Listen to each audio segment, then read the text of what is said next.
All right, wonderful people, welcome back to this wonderful channel where we bring you back-to-back update and information as the hot. In case it's your first time of joining us on this wonderful channel, you kindly go ahead and subscribe, like, comment, share, and also remember to on your notification button so that whenever our news drop, you will be the first. We'll collect time. Don't share it, make we enter to the information. We'll be saying, I carry us come here today. Dave Umahi, the former governor of Ebonyi State, don't cry out to say that he became the enemy of the entire Igbo. So say all the Igbo people don't dey against him. Now the cry of Dave Umahi, who was the former governor of Ebonyi State. Let's go down for that information and make we know wetin dey happen. Why Dave Umahi dey lament say all Igbo people don't forsake him. But one thing about Dave Umahi is that Dave Umahi has never supported the struggle of the indigenous people of Biafra, whether directly or indirectly. When Mazi Nnamdi Kanu was newly extradited from Kenya to Nigeria, the other governors tried. Even people like Soludo paid him a visit there, but Dave Umahi never shake body. I think that this will be one of the things that made him to become the enemy of Ndigbo. The immediate past governor of Ebonyi State and incumbent minister of works, Dave Umahi, reviewed what happened when he defected from the People's Democratic Party (PDP) to All Progressive Congress a few years ago. The Daily Post newspaper reported that Dave Umahi, during his visit to Governor Francis Nwifuru as part of his tour of the state to inspect federal roads. I asked if you could facilitate the process, and you did, and it is currently working. It is not every governor that will want his subject to grow, but I want to assure you of complete comfort. The All Progressive Congress chieftain stated further, President Tinubu does not like division, and he assured that you are not struggling for the party's leadership with anyone. The new Minister of Works of the Federal Republic of Nigeria added that decisions to leave PDP nearly took his life. He said his properties were burnt and he became the enemy of the entire Igbo. But the decision fetched all of them our present position. So support the governor to deepen the party in the state and the Southeast Zone. The recent statement by Dave Umahi, which was shared by the Daily Post newspaper on its verified Facebook page, has generated a lot of reaction from many Nigerians on the social media platform. Let's go down so that you can see what Nigerians are saying, and particularly Ndigbo are saying concerning Dave Umahi. I think this is more like what is called appraisal, to know what people are saying concerning what he just wrote.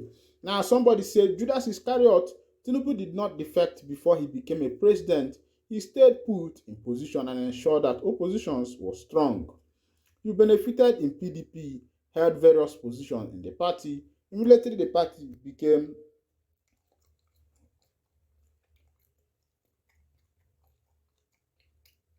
Now, let's go to another one. This one is for Nkwo James Chuk. Chuk said, why do you waste your time and saliva in replying the shameless Abokide Umahi when he abandoned the party? The PDP that picked up from the political gutter and made him what he is today. He told us that he left the party because the leadership and government of the party sidelined the Igbos in his so-called tribe from the leadership of that party. But since he joins his new party, he cannot tell us any important post an Igbo person hold both in the leadership of the APC and in the government. For 16 years, in what way has PDP benefited Igbo, save for taking care of the elite? The only durable legacy in the Southeast was affected by APC. Another one says, some politicians believe in my tribe and religion, which can never take anyone to national level like president position. Another person said, but all of you are singing Labour Party time. Currently, why the region change to Labour? Why can't they stay put in PDP to build it? You must you have master putting your egg in one basket. When I don't see as the sheriff for Oga Dave Umahi, where they cry out, they say so many things. Wey be say they happen to them. Ịma na onye le ụmụnne ya, onye le ụmụnne ya na-elekwa ya, because if you betray your people thinking that other people will trust you, my brother, forget it. Nobody is going to trust you, because people are waiting to see what you will say about your own people in order for them to be able to trust you. That is how this life is going. Now let's go to what Kenneth Okonkwo is saying. This is what is concerned the Presidential Election Petition Tribunal. He said, I just listened to the Presidential Election Tribunal verdict and saw how court rely on a letter written to APC by Shetima. Kenneth Okonkwo. Mr. Kenneth Okonkwo, a respected actor in Nollywood and a member of the Labour Party, has recently commented on the judgment delivered by the Presidential Election Petition Court. He observed that the court based its decision on a letter written by Kashim Shettima to the APC on July 6, 2023. This letter expressed Shettima's intention to withdraw from being nominated for both the Bono Central senatorial seat and the vice president position. In adding, he emphasized that perhaps the court overlooked the fact that on July 10th in Daura, Bola Tinubu publicly announced that he had selected Kashim Shettima as the vice presidential candidate, even though Shettima was unaware of this decision at the time. He continued and asked how it was possible for someone to remove their nomination from the Senate solely because they were nominated for the vice presidential position, especially when they were unaware of their nomination beforehand. Mr. Kenneth Okonkwo reviewed this information in a post of his official X account on Wednesday afternoon in response to the court verdict that was announced earlier today. The leader of the Labour Party openly stated that many people think the letter was written after the respondents realized they were in trouble for violating the double nomination rule. Furthermore, he pointed out that the assessment of evidence should follow a logical approach. This is the reason why the decision on election petition needs to be made before candidates take their oath of office. It should be recalled that the Presidential Election Petition Tribunal, located in Abuja, issued a verdict today regarding the petition submitted by the Labour Party and their presidential nominee, Mr. Peter Obi. This position contested the election outcome that resulted in Bola Ahmed Tinubu becoming the president. When I don't see as it happen, one thing about this nation is that truth no dey, truth no dey for the mouth of Magachi.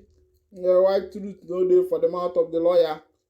About 5-man lawyer wey be say dem set all the judgment wey be say they rule there.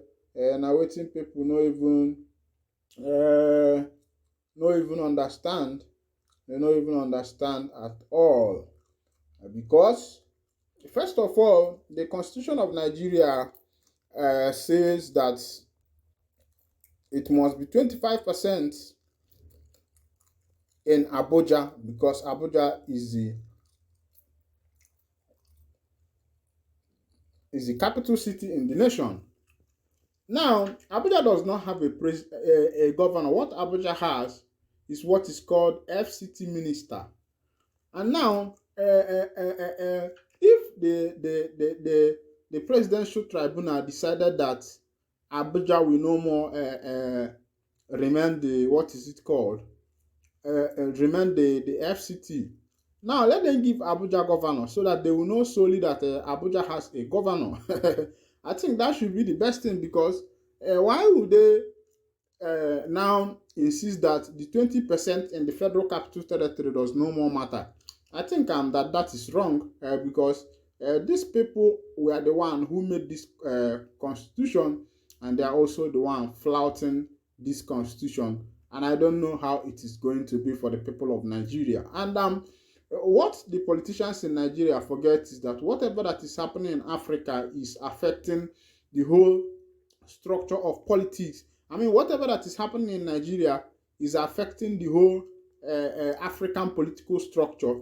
And from some findings and what some people have observed is that the coup that has been happening for some time now in Africa is as a result of what is going on in Nigeria political sector.